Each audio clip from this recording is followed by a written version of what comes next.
দেখুন 34কে যদি আমি 8 দিয়ে ভাগ করি তো আমার বেরিয়ে যাবে 4.2 সুতো। ঠিক আছে,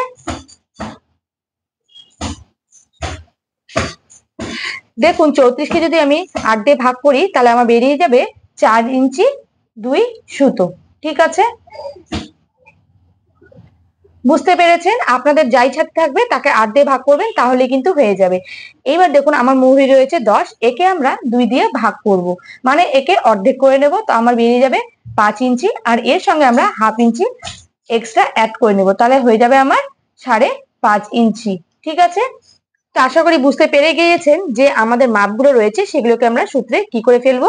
তো দেখুন এখানে আমার কিন্তু উত্তর বেরিয়ে গিয়েছে। এইবার চলুন আমরা এখানে ড্রয়িং করে নিচ্ছি।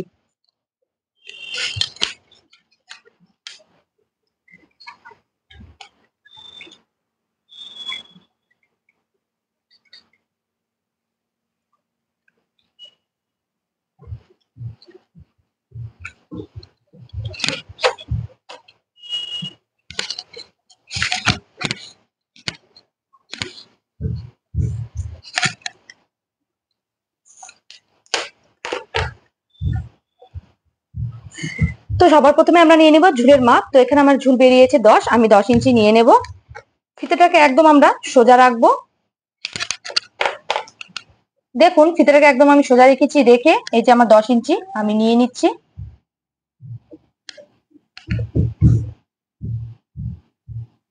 দেখুন আমি 10 ইঞ্চি নিয়ে নিলাম। এরপরে দেখুন এইদিকে আমাদের একটা অ্যারো রয়েছে 8 ইঞ্চি, তো আমরা উপর থেকে 8 ইঞ্চি নিয়ে নেব। ফিতেটাকে একদম মাথার উপরে রাখছি, রেখে 8 ইঞ্চিতে নিয়ে নিচ্ছি। দেখুন আমি 8 ইঞ্চি নিয়ে নিলাম। এরপরে দেখুন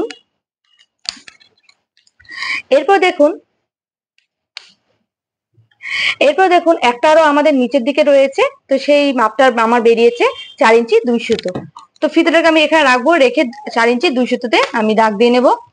তো ফিতেটাকে আমি এইভাবে রাখছি, রেখে 4 ইঞ্চি মোটামুটি এত দূর আমার 2 সুতো রয়েছে, আমি 2 সুতো নিয়ে নিলাম। দেখতে পেরেছেন? আশা করি বুঝতে পেরেছেন যে আমি ড্রয়িংটা ঠিক কি করে করছি। এইবার দেখুন আমার মুহুরি রয়েছে 5.5 ইঞ্চি, তো একদম নিচ থেকে আমরা 5.5 ইঞ্চি নিয়ে নেব। দেখুন আমার এই যে 5.5 বেরিয়েছে, আমি এখান থেকে নিয়ে নিলাম। এইবার দেখুন এই দুটো দাগকে আমরা মিলিয়ে দেব।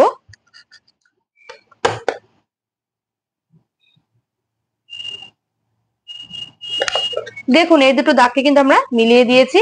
এবার এইখানে যে আমাদের দাগটা ছিল সেখান থেকে আমরা স্কেল দিয়ে একটা লম্বা স্ট্রেট লাইন টেনে দেব। এইবার আমরা 1.5 ইঞ্চিতে এখানে ফিতেটাকে রাখবো। 1.5 ইঞ্চিতে এখানে ফিতেটাকে রাখছি, রেখে দিয়ে একটা মার্ক করে নিলাম। এইবার আমরা আমাদের যে মুহুরির শেপটা আছে সেটা আমরা দিয়ে দেব। তো জাস্ট হাতটাকে আলতো হাতে আমরা এইভাবে একটা রাউন্ড শেপ করে নেব। এটা আমাদের হাতার যে রাউন্ড শেপটা আছে সেটা আমি করে নিলাম।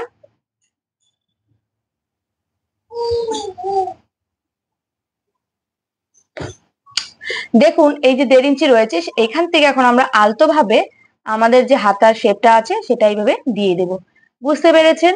দেখুন আমি এইভাবে দিয়ে দিলাম। এইবার হাফ ইঞ্চির মতন ভেতর দিকে আরো একটা আমরা দাগ টেনে নিব, এটাকে আমাদের তালপাট কাটিং বলে। বুঝতে পেরেছেন? প্রথমে যখন কাটিং করবেন তখন বাইরের দাগটা কাটিং করবেন, তারপরে আবার উল্টে নিয়ে মানে ওটাকে খুলে নিয়ে আরেকবার নিচ থেকে কেটে নেবেন, তাহলে কিন্তু হয়ে যাবে। তো দেখুন এখান থেকে এত দূর আমাদের রয়েছে ঝুল, আমি লিখে দিচ্ছি।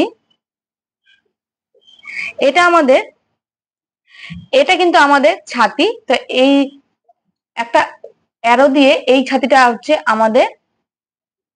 এইবার নিচের অ্যারো দিয়ে এই ছাতিটা আমাদের 4 ইঞ্চি 2 সুতো, আর এটা একদম নিচে মুহুরি। বুঝতে পেরেছেন?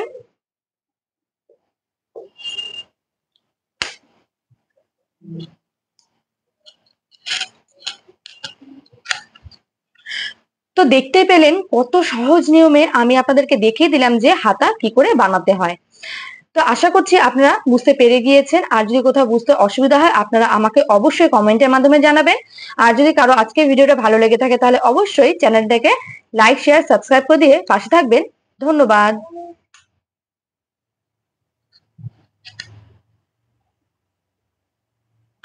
তো দেখতেই পেলেন কত সহজে আমি আপনাদেরকে সুতির সাহায্যে হাতা বানানো দেখালাম। তো এখানে আমাদের যে উত্তর বেরিয়েছিল সেগুলো দিয়েই কিন্তু আমি হাতাটা আপনাদেরকে বানিয়ে দেখালাম। আশা করছি আপনাদের কোথাও বুঝতে অসুবিধা হয়নি। আপনারা যদি এইভাবে হাতা বানান তাহলে কিন্তু হাতার শেপটা পারফেক্ট হবে আর ফিনিশিংটা কিন্তু খুবই সুন্দর হবে। আশা করছি আজকের ভিডিওটা আপনাদের অনেক ভালো লেগেছে। ভালো লাগলে অবশ্যই লাইক শেয়ার আর সাবস্ক্রাইব করে পাশে থাকবেন। ধন্যবাদ।